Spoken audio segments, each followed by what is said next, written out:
नमस्कार दोस्तों। हम लोग अगले वीडियो में देखे थे सुदूर दक्षिण, यानी कि सुदूर दक्षिण के बारे में। जैसे कि आप लोग को पता है कि जैसे गंगा हो गया, बड़े बड़े नदी हो गया, ब्रह्मपुत्र नदी हो गया, या ये सब नदी जो है बहुत सारे मिट्टी को कटाव कर एक जगह क्या करते हैं, ला देते हैं। जैसे कि उत्तरी बिहार हो गया, उसके बाद सिंधु नदी जो है उस वो लेके जाता है। जैसे 5 नदियों का उद्गम जो कि पंजाब है, वहाँ पे लेके गया था और वो उपजाऊ मिट्टी के रूप में उभर कर आया। तो उसी तरह से हम सुदूर दक्षिण के बारे में पढ़ रहे थे, तो ये सब अगले वीडियो में हो चुका है। तो आज हम लोग पढ़ेंगे ऐतिहासिक क्षेत्र का उदय की असमान प्रक्रियाएं।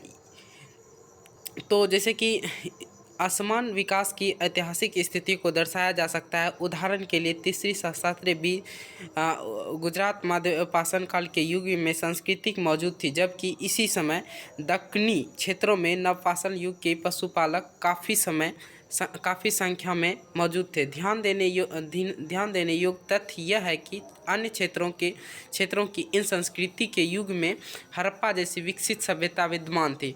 जैसे कि आप लोग जानते हैं, गुजरात हो गया, पाकिस्तान हो गया, पंजाब के जितने भी हड़प्पा नदी सिंध नदी के किनारे जो बसे हुए शहर हैं, उसमें मोहनजोदड़ो या हड़प्पा सभ्यता के कुछ खनन से हमें बहुत सारे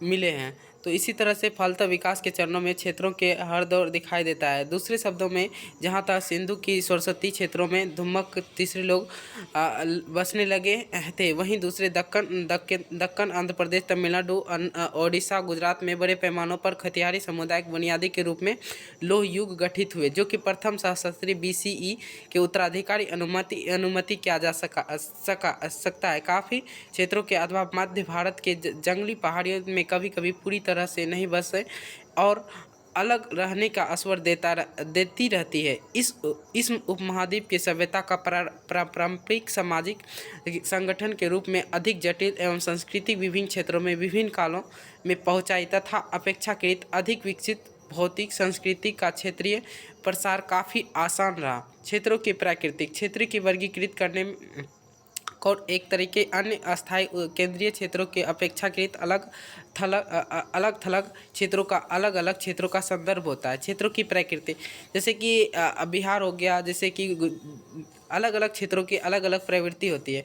भारत के इतिहास काफ़ी पहले कुछ शक्ति के विचित्र स्थायी केंद्र बने थे। इन क्षेत्रों के नियंत्रण शक्तिशाली राज्य बने। इससे विपरीत कुछ इतने शक्तिशाली नहीं थे। जैसे कि हम लोग अगर मध्यकालीन इतिहास की बात करें तो उस वक्त तो जो था हमारे उत्तर बिहार में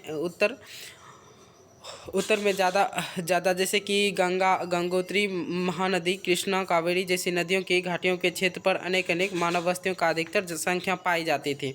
संसाधनों की उपलब्धता और व्यापार का संचार का अभिसरण इन क्षेत्रों में महत्व और बढ़ा दिया है। तत्संगत है कि क्षेत्रों के महत्वपूर्ण शक्ति केंद्र के रूप में उभरे हैं, किंतु यह स्पष्ट कर देना आवश्यक है कि किसी भी महत्वपूर्ण केंद्र होना तथा इस बात पर निर्भर करता है कि ऐतिहासिक कारण उस क्षेत्र पर किस प्रकार के अभिसारित होते हैं।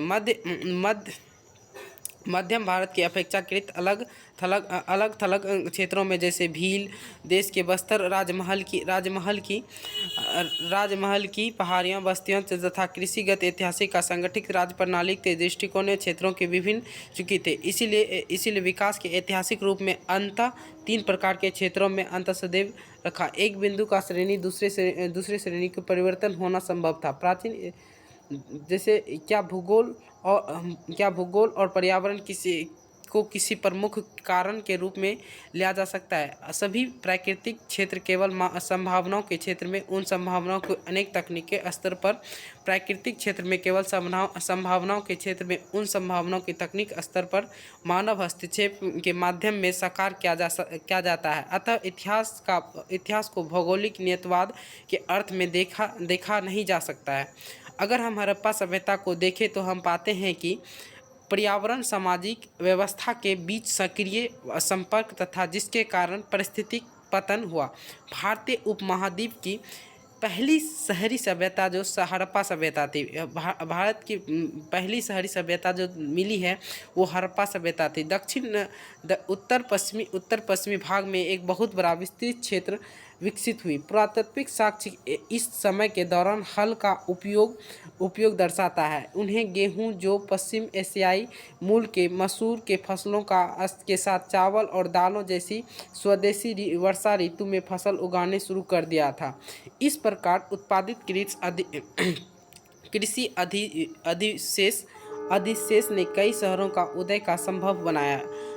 अधिवेशन में सामग्री एवं प्रसरण का विनिमय को बढ़ावा देने के लिए साथ साथ व्यापार को कारीगरी गतिविधियों को बढ़ावा दिया। छोटे छोटे पैमानों पर वस्तु विनिमय, वनस्पति लंबी दूरी का आदान के अभिलेखों को रखरखाव को जरूरी बताया। और सिंधु सभ्यता भारतीय इतिहास के साक्षर का पहला सबूत बन गई। इस सभ्यता के शहरी केंद्र धीरे धीरे कमज़ोर पड़ने लगे और गायब होने लिए कई संभावित कारणों का जिम्मेदार ठहराया गया। सरस्वती नदी के सूखने, सिंधु नदी का बाढ़, पुनर्वासित विज्ञान के अनुसार जलवायु परिवर्तन, सिंचाई के कारण प्राकृतिक वनस्पति आवरण ह्रास होना, यह इनमें से कुछ या सब कुछ मिलकर सिंधु सभ्यता का पतन किया। विद्वान इस सभ्यता का पतन का मुख्य कारण एक पारिस्थितिक असंतुलन का महत्व दे रहा है। जैसे कि आप लोग को अभी तक इस पर पूरी तरह से गहन अध्ययन के बाद अभी नियंत्रण पशु का उपयोग दृश्य विग्रह या निर्वहन आधार पर घटने की सभ्यता को पूरी अर्थव्यवस्था पर दबाव पड़ा। यह शहरी योजना लोगों को जीवन स्तर में कार्मिक गिरावट एवं परिश्रम होते हैं। धीरे धीरे हड़प्पा वासी प्रमुख क्षेत्रों में बेहतर निर्वाह एवं संभावना वाले क्षेत्र में चले गए। वो कहता है भारत की 3 प्रमुख भूकृतिक चर्चा करें और हर एक पर 5 पंक्तियाँ लिखिए। जैसे कि आप लोग जानते हैं, पहले मैदानी भाग के बारे में बताया, दूसरा पठारी भाग के बारे में बताया, तीसरा उत्तर पूर्व दक्षिण पूर्व के बारे में बताया गया। क्षेत्रों की प्राकृतिक का लेख, यानी कि अलग अलग क्षेत्रों में अलग अलग प्रकार की नदियाँ जैसे बहती थी, तो उस प्रकार से हमारा शहर गांव छोटा छोटा डेवलप हुआ। तो पहले ये जैसे हड़प्पा सभ्यता सिंधु नदी के किनारे बसा, प्राय देखा जाता था कि इस क्षेत्रों में, जिस क्षेत्र में नदी लंबी रहती थी, जो अच्छे लंबी नदी रहती थी और आसानी से कृषि सब हो जाता था, तो उस क्षेत्रों की प्रकृति, उस क्षेत्रों की डेवलपमेंट जल्दी से होने लगते थे। प्राचीन इतिहास के अध्ययन का स्रोत देखिए। प्राचीन इतिहास का अध्ययन का स्रोत जो होता है, लेखन एक महत्वपूर्ण हिस्सा है जो कि लिखा गया है। इसके आधार पर हम अतीत का पुनर्निर्माण करते हैं। अतीत का कोई अवशेष स्रोत का उपदेश की पूर्ति कर सकता है।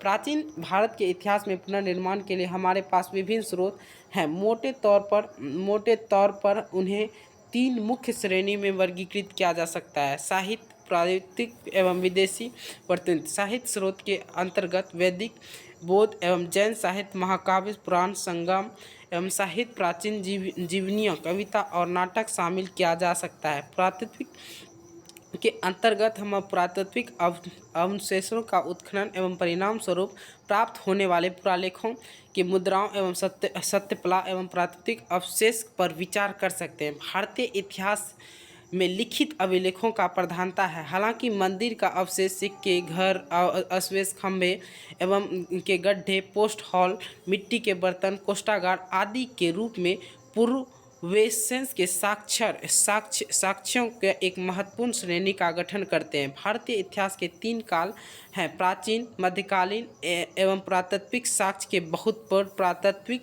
साक्ष्य उन अवधियों के लिए अपरिहित उनके जिनके पास कोई लेखन नहीं है। उदाहरण के लिए भारतीय इतिहास का प्रागैतिहासिक एवं मध्य ऐतिहासिक काल है। स्रोतों के प्राथमिक, द्वितीय के रूप में विभाजित किया जा सकता है। पृथ्वी से बरामद सभी पुरातात्विक अवशेष या मंदिरों को प्राप्त अभिलेख द्वारा लिखित दस्तावेज के रूप में तालपत्र, तार एवं पत्ते की पुंडलियाँ, खंभे, चट्टानों के तंबे, तख्तियाँ एवं मृदावान आदि के शिलालेख हैं, वे प्राथमिक स्रोत कहलाते हैं। इतिहासकारों द्वारा इनका उपयोग लेखों, किताबों या लिखित इतिहास के किसी भी रूप में लिखने के लिए किया जाता है, जो बाद में शोधकर्ताओं का द्वारा उपयोग किया जाते हैं, और इसलिए ये द्वितीयक स्रोत कहलाते हैं। लिखित प्राथमिक स्रोत दो प्रकार के होते हैं। पांडुलिका से शिलालेख प्रकाशित सामग्री प्राचीन ग्रंथों में लिखे जाने के पीछे प्रयोजन था और वे किन श्रोतागण के लिए लिखे गए थे, इन सभी सावधानी से अध्ययन होना चाहिए। जबकि ऐतिहासिक जानकारी के लिए प्राचीन इतिहास का अध्ययन कर रहे हैं तो कुछ महत्वपूर्ण पहलू पर ध्यान दिया जाना चाहिए। उपेंद्र सिंह ने कहा है कि यदि एक विशेष अवधि की ग्रंथ की रचना की जाए तो हालांकि ऐतिहासिक स्रोत के रूप में इसका उपयोग संपूर्ण है, हालांकि इसकी रचना लंबे समय तक चलती है, यह काल निर्धारित करना अधिक जटिल हो सकता है। उदाहरण के लिए महाकाव्य में महाभारत का एक विशिष्ट समय ग्रंथ के रूप में देखना बहुत मुश्किल है। ऐसे मामलों में इतिहासकार को विभिन्न कलानुक्रम परतों के विश्लेषण करना बहुत पड़ता है और गंभीर रूप से विभिन्न परिवर्धनों को और परिप्रेक्ष्यों को देखना होता है। किसी ग्रंथ की भाषा, शैली एवं सामग्री विश्लेषण करना आवश्यक है। रामायण और महाभारत दोनों महाकाव्यों में महत्वपूर्ण संस्करण बनाए गए हैं। कहता है जहाँ इन ग्रंथों की विभिन्न कुंडलियों एवं विश्लेषण किया गया है, उनके मूल को पहचानने का प्रयास किया गया है। इस तरह उपक्रमों एवं इतिहासों की काफ़ी मदद की है। प्राचीन इतिहास के ग्रंथ के अध्ययन करते समय कुछ प्रश्न का अध्ययन में रखा जाना चाहिए, और उदाहरण के लिए उनकी रचना क्यों और किसके लिए की गई, इनका सामाजिक और सांस्कृतिक संदर्भ में क्या है। एक ग्रंथ और आदर्श प्रतिनिधित्व कर सकता है और उस समय जो हो रहा था उसके सटीक विवरण शायद नहीं हो सकता है। एक ऐतिहासिक कृति कई भारतीय ग्रंथों की तरह मिथकों को भरपूर हो सकता है, जो ऐतिहासिक जानकारी का स्रोत हो सकता है, किंतु सावधानी के साथ अध्ययन किया जाना चाहिए, क्योंकि इसमें अगर सावधानी से नहीं करेगा तो कई गलत भी विवरण आ सकता है, जिससे कि समाज पर प्रभाव पड़ सकता है। साहित्य के स्रोत, यानी कि हम जो साहित्य जो इतिहास लिखा जाता है उसका स्रोत कहाँ से प्राप्त होते हैं, तो अधिकांश प्रारंभिक भारतीय इतिहास के धर्म, ब्रह्मांड, विज्ञान एवं जादू, अनुष्ठान, प्रस्थान एवं पौराणिक कथाओं से भरा हुआ है। ऐतिहासिक ग्रंथ में के साथ कला निर्धारण के जुड़ी समस्या है। ऐसा इसलिए है क्योंकि उनकी रचना, संकलन एवं अवधि एक व्यापक अंतर होता है। वे ईश्वर में मसीहा जैसे विषय पर संबंध रखते हैं, इसीलिए उन्हें ऐतिहासिक प्रक्षेप के समझाना मुश्किल है। वेद, उपनिषद, ब्राह्मण और साहित्य, सूत्र, पुराण आदि मोटे तौर पर धार्मिक विषय से संबंधित है। हालांकि इन सीमाओं के बावजूद ऐसे ग्रंथ को अतीत को समझाने के लिए फलदायी के रूप में इस्तेमाल किया गया है। अब हम भारतीय इतिहास के स्रोत के रूप में प्राचीन भारतीय इतिहास के विभिन्न श्रेणियों का अध्ययन करेंगे। वेद जो होता है भारतीय उपमहाद्वीप का सबसे पहला ऐतिहासिक वेद है। वेद इतिहास का वेद से शब्द संस्कृत मूल के वेद के रूप में अर्थ जाना। वेद का अर्थ है ज्ञान। वेद मुख्य साहित्य।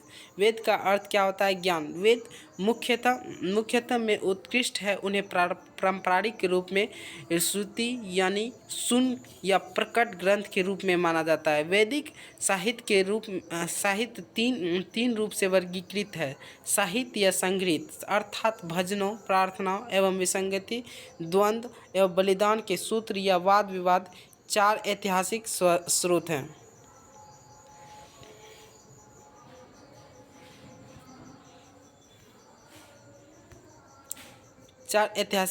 साहित्य या संग्रह,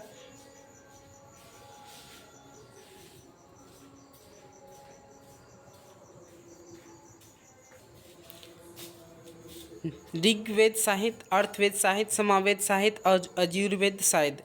ऋग्वेद का संग्रह या प्रशासनिक ऋग के गीत का ज्ञान है, यानी कि ऋग से अर्थात गीत का ज्ञान है। अर्थवेद अर्थवेद का संग्रह यानी जादुई सूत्रों का ज्ञान है। और सामवेद का अर्थ गीतों या धुनों का सम्मान का ज्ञान है। यजुर्वेद या संग्रह पूजा अनुष्ठान के लिए यज्ञ सूत्र या यजु का संकलन है। कहता है ब्राह्मण ये विस्तृत गद्य एवं ग्रंथ जिनमें से धार्मिक विषय होते हैं, विशेष रूप से बलिदान पर टिप्पणी और बलिदान का संस्करण एवं समारोह या व्यवहारिक रहस्यमय महत्व है। अरण्यक वन ग्रंथ एवं उपनिषद गुप्त वंश इनमें भगवान, संसार, मानव जाति इत्यादि पर वंशवती एवं सन्यासियों के मतों पर कथन विवरण है। कहता है इनमें प्राचीनतम दर्शन शास्त्र का अच्छा खासा समावेश है। कहता है संपूर्ण वैदिक साहित्य का ईश्वर द्वारा प्रकट किया गया और माना जाता है कि इसलिए ऐसा पवित्र माना जाता है कि अब कालक्रम यह एक हजारों वर्षों तक फैला, कुछ हिस्सों में पहले अवधि है और कुछ बाद की अवधि है। ऋग्वेद भारत का सबसे पुराना ग्रंथ है जिसमें इनमें से 10 पुस्तकें अथवा मंडल हैं, 10 मंडल हैं और ऋग्वेद की पुस्तकें 2 से 7 सबसे प्राचीन हैं। इनमें से पारिवारिक पुस्तकें भी कहा जाता है क्योंकि प्रत्येक को ऋषियों के एक विशिष्ट परिवार द्वारा पारंपरिक के अनुसार रचित किया गया है।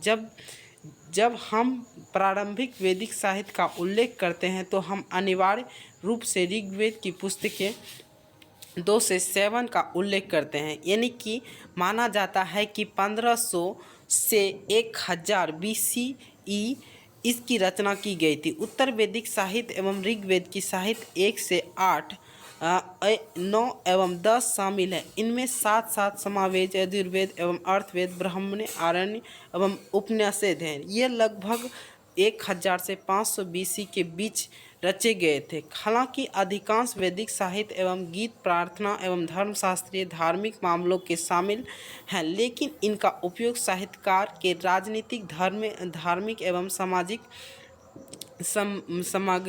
सामग्री को इकट्ठा करने के लिए ऋग्वेद का पशुपालन, पूर्व वर्ग, सामाजिक एवं उत्तर वैदिक काल का कृषक, वर्गीकृत जाति, समाज एवं संक्रमक व राजनीतिक क्षेत्रों के निर्माण जैसी प्रक्रिया का जानकारी प्राप्त हुई है। ग्रंथों की एक श्रेणी और सूत्र। कहता है सूत्र यह वैदिक साहित्य का हिस्सा है। इन्हें सुने श्रुति ग्रंथ के बजाय स्मरण अथवा स्मृति के रूप में वर्गीकृत किया गया है। ये महान ऋषियों द्वारा रचे गए, हालांकि ये अपने आप अधिकारी माने जाते हैं। सूत्र ग्रंथ लगभग 600 से 300 BC कर्मकांड पर आधारित है। इनमें शामिल है श्रौत सूत्र। कहता है इसमें महाबलिदानों का संपन्न करने का नियम है। गृह सूत्र इनमें से दैनिक जीवन, सरल समारोह एवं बलिदानों के लिए दिशा निर्देश शामिल है। धर्म सूत्र ये आध्यात्मिक एवं गौर धार्मिक कानून के निर्देशक पुस्तक, ये सबसे पुरानी कानून पुस्तक है। सूत्र ग्रंथ, स्मृति ग्रंथ एवं मनु स्मृति, नारद स्मृति, यज्ञ एकलव्य स्मृति के ये लगभग 200 से 900 ईस्वी के बीच रचे गए हैं। विभिन्न प्रकार के साथ राजाओं और उनके अधिकारियों के कर्तव्य के बारे में उल्लेख करते हुए इसमें शादी और संपत्ति के लिए नियम तय किए गए और इसमें चोरी, मामला, हत्या अभिव्यक्ति के रूप में दंडित किया गया, जो कि धर्मसूत्र। कहता है प्रारंभिक भारत का मुख्य लिखित परंपरा। कहता है प्रारंभिक भारत का इतिहास का एक बड़ा हिस्सा मौखिक पारंपरिक से संबंधित है।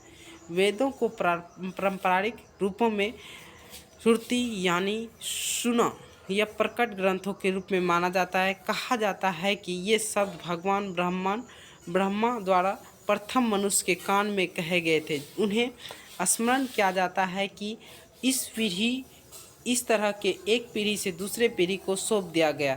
कहता है लोतियस वर्धनाथ के अनुसार पवित्र ग्रंथों का स्मरण की प्रक्रिया कर्मकांड को बिगड़ने वो भ्रष्टाचार होने से रोक दिया। यह संभव नहीं होता है कि यदि ये लिखित शब्द के माध्यम से प्रेषित होते हैं तो ज्ञान पवित्र और संस्कृति अथवा केवल योग्य छात्र को प्रोत्साहित किया जाना था। भारत में शहरीकरण का उदय के साथ साक्षरता का आगमन हुआ और व्यापार के वाणिज्य और वृद्धि के लिए सात लिपिका का प्रयोग आरंभ हुआ। प्रतिज्ञा पत्र और ऋण पत्र कहता है उत्पादित वस्तुओं को आदान प्रदान करने के लिए लेखा जोखा, यहाँ तक कि सूखीदारों को उल्लेख प्रचुर मात्रा में मिलता गया। शिलालेखों की साक्षरता सबसे बड़ी अभिव्यक्ति थी और अशोक शिलालेखों की 3री शताब्दी BC ईसा ब्राह्मी लिपि का उपयोग किया गया। जो ब्राह्मी का उपयोग सबसे पहले प्रमाण है कि रोमिला पत्थर टिप्पणी करती थी। भारतीय संस्कृति के बारे में जो सच है वह यह था कि मौखिक और लिखित परंपराओं के संस्कृत अभिव्यक्ति में घनिष्ठता के रूप में जुड़ी हुई है। मौखिक परंपरा का परंपरा थोपी नहीं गई। इस प्रकार के गौर विशेषता बनाने का कौटिल्य का अर्थशास्त्र यानी यह अर्थशास्त्र एक राज्य की व्यवस्था एक महत्वपूर्ण कानून ग्रंथ है। इसमें 15 पुस्तकें में विभाजित किया गया। इनमें से